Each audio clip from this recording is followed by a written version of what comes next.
പല പ്രവാസികളും ഇവിടെ വന്നതിന് ശേഷമായിരിക്കും എന്ത് ബിസിനസ് തുടങ്ങുന്നതാണ്. അതിന് പകരം അവിടെ നിന്ന് തന്നെ നിങ്ങൾ പ്ലാൻ ചെയ്ത് തുടങ്ങി. ഇവിടെ എത്തിയ പ്രവാസം അവസാനിപ്പിച്ചതിന് ശേഷമല്ല, അവസാനിപ്പിക്കുന്നതിന് മുമ്പേ നിങ്ങൾക്ക് അവർക്കുള്ള ഈ മെന്ററിംഗ് സർവീസ് ഒക്കെ അവിടെ നിന്നാണ് പ്രൊവൈഡ് ചെയ്യുന്നത്. ഇവിടെ വന്ന ആൾക്കല്ല, അയാൾ നിർത്തി പോകാൻ ആഗ്രഹിക്കുന്നുണ്ടെങ്കിൽ നേരത്തെ കോൾ സെറ്റ് ചെയ്ത് കൊടുക്കുക. യെസ്, അതിന്റെ ഉദാഹരണം പറയാം. ഇപ്പൊ ഒരു 30 മാസം നീണ്ടു നിൽക്കുന്ന ഞങ്ങളുടെ പ്രോഗ്രാം ഉണ്ട്.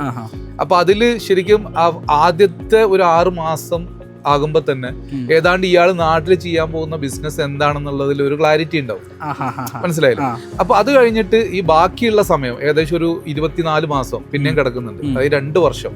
ഈ 2 വർഷം ഇയാളുടെ പണി എന്ന് വെച്ചാൽ ആ ബിസിനസിനെ കുറിച്ച് കൂടുതൽ പഠിക്കുക എന്നുള്ളതാണ്. അപ്പൊ അതിന് പഠിക്കാനായിട്ട് നമ്മൾ എന്തൊക്കെ ചെയ്യണം എന്നുള്ളത് നമ്മൾ അവിടെ സെറ്റ് ചെയ്ത് കൊടുക്കും. ഒരു MBA ശരിക്കും നിങ്ങളവിടെ ചെയ്യുന്നുണ്ട്. തീർച്ചയായിട്ടും. അതായത് നമ്മൾ ഏത് തരം ആളുകളാണെങ്കിലും അവർക്ക് പോകാനുള്ള ഒരു റൂട്ട് അത് ഞങ്ങൾ ശരിക്കും ഒന്ന് സ്മൂത്ത് ആക്കി കൊടുക്കുക എന്നുള്ളതാണ്.